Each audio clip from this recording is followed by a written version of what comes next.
श्री स्वामी समर्थ। आज इथे तुम्हाला मी जन्माष्टमी निमित्त गोविंद लाडू करून दाखवणार आहे। बघा अशा पद्धतीने हे बघा असे गोल गोल छान झालेले आहेत, खूप छान लागतात।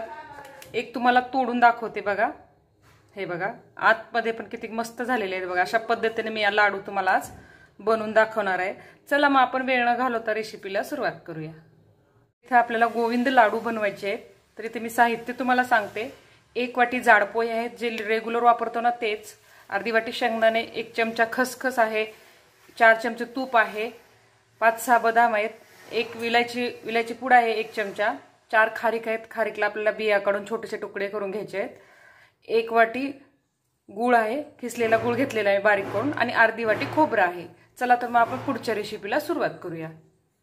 गॅसवर इथे मी कढई तापायला ठेवलेली आहे। ती कढई गरम झाली ना, 1 चमचा तूप टाकायचं आपल्याला त्याच्यामध्ये। कढई गरम झालेली आहे, 1 चमचा तूप टाकून घेऊया। तूप पण छान वितळलेलं आहे, तर 1 वाटी पोहे आहेत ना, जाड पोहे, ते टाकून घ्यायचे। मिडियम टू लो गॅसवर हे छानपैकी पोहे असे खमंग भाजून घ्यायचे।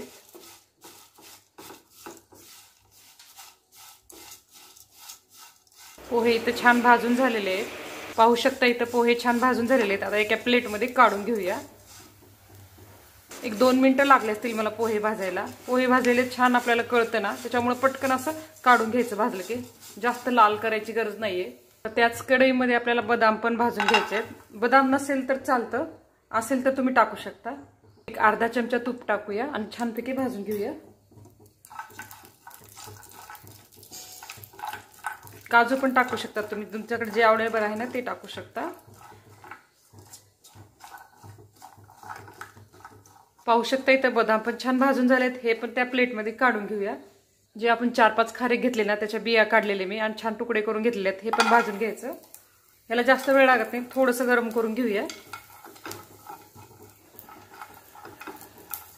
थोडं का होईना या लाडूमध्ये खारीक वापरावं।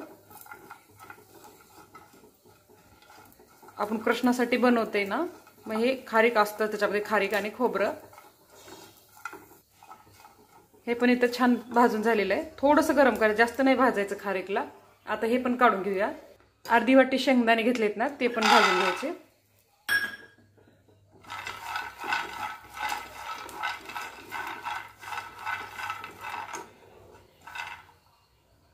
कढईला तूप आहे ना थोडंसं, त्याच्यामध्येच हे शेंगदाणे भाजून घ्यायचे।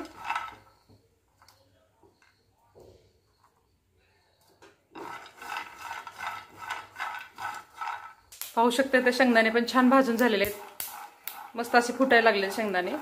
आता हे पण त्याच प्लेटमध्ये काढून घ्यायचं साईडला। अर्धी वाटी खोबरं, याच्यावरती थोडंसं तूप। खोबरं कमी गॅसवरच भाजायचं शक्यतो, म्हणजे पटकन खोबरं छान भाजलं जातं, नाही तर वरचा भाग भाजला जातो, आतून तसंच राहतं। याला पण जास्त वेळ लागत नाही। खोबरं भाजत आलं का त्याच्यामध्ये खसखस टाकून द्यायची, गॅस बंद करून घ्यायचा। खसखसला पण जास्त वेळ लागत नाही।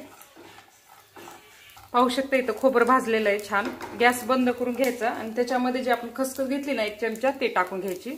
गॅस बंद करून घ्या, गॅस बंद केलेला आहे मी ते। थोडंसं परतून घ्यायचं, हे पण प्लेटमध्ये काढून घ्यायचं। आता हे पण एका प्लेटमध्ये काढून घेऊया। आता हे भाजलेलं साहित्य ना थोडंसं थंड करून घेऊया, आणि सर्वात आधी आपल्याला पोहे, भाजलेले पोहे आहेत ना, ते मिक्सरमध्ये दळून घ्यायचे। आता हे सगळं साहित्य थंड झालेलं आहे, हे बघा किती कुरकुरीत असे पोहे झालेले आहेत। इथे एक छोटं मिक्सरचं भांडं घेतलेलं आहे, त्याच्यामध्ये हे पोहे टाकून घेऊन वाटून घ्यायचे आपल्याला बारीक असं। कुरकुर असे पोहे मस्त झालेले आहेत। मिडियम टू लो गॅसवर मी छान असं भाजून घेतलेलं आहे। आता हे छोट्या मिक्सरच्या भांड्यामध्ये पोहे दळून घेऊया। पोहे छानपैकी दळून घेतलेले आहेत मी, मिक्सरमध्ये वाटून घेतलेले आहेत, हे बघा छान असे बारीक, थोडंसं खरखर मस्त लागतात लाडू। आता हे आपण जे भाजून घेतले ना साहित्य, त्याच कढईमध्ये सगळं टाकून घेऊया। दुसरी आपल्याला प्लेट किंवा मोठं ताट असं भरवायची गरज नाहीये। याच कढईमध्ये सगळं आपल्याला वाटलेलं साहित्य टाकून घ्यायचंय। किती छान झालेले आहेत पोहे बघा, बारीक मस्त। आता हे खोबरं वाटून घेऊया। जास्त लाल नाही खोबरं, तुम्हाला कॅमेऱ्यामध्ये वाटतं, हे बघा थोडंसं हलकं असं भाजून घ्यायचं खोबरं, जास्त भाजायचं नाहीये। जसं आपण आमटीला भाजतो ना तसं नाही भाजायचं। आता हे मिक्सरमध्ये दळून घेऊया खोबरं.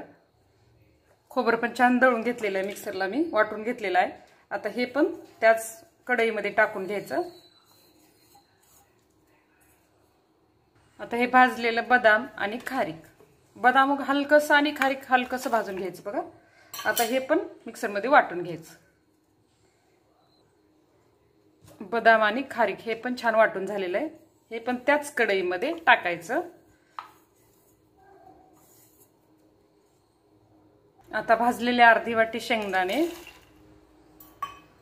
आणि गूळ बारीक करून घेतलेला आहे. मी अर्धा दुसरीकडे काढलेले आहेत शेंगदाणे गूळ, एकदाच निघत नव्हतो, नंतर आता मिक्सरमध्ये काढून घ्यायचं. लगेच हे काढून घेऊन त्याच्यामध्ये काढून घ्यायचं, किंवा मिक्सरचं भांडं मोठं घेऊ शकता तुम्ही. आता हे पण याच्यामध्ये टाकून घेऊया आणि राहिलेला गूळ पण काढून याच्यामध्ये मिक्स करून घ्यायचं. आता राहिलेला गूळ पण मी इथं वाटून घेतलेला आहे. आता हे सगळं आता या कढईमध्ये टाकून घ्यायचं बघा. आता हे सगळं वाटलेलं साहित्य हाताने मिक्स करून घेऊया, स्वच्छ हाताने मिक्स करून घ्यायचं. थोडंसं तूप लागत असेल तर टाकून मग आपल्याला ह्याचे लाडू वळून घ्यायचे. कृष्णाचे आवडते गोविंद लाडू आहेत, खायला पण खूप छान लागतात. 15 ते 20 दिवस टिकतात. जर तुम्हाला जास्त दिवस टिकवायचं असेल तर तुम्ही तूप किंचित वापरून हे लाडू करू शकता. लाडू छान व्हायला लागलेत, तरी पण 1 चमचा तूप टाकूया आपण. 1 चमचा तूप टाकून ह्याला मिक्स करून घेऊया आणि याचे लाडू बांधून घेऊया. आता ह्याचे लाडू वळून घ्यायचं. थोडंसं तूप टाकले मी आणि मिक्स करून घेतले. आता दोन्ही हाताने ह्याचे लाडू छान बांधून घेऊया आपण. तुमच्या आवडीनुसार छोटे मोठे, खूप सुंदर असे चवीला पण लाडू लागतात हे.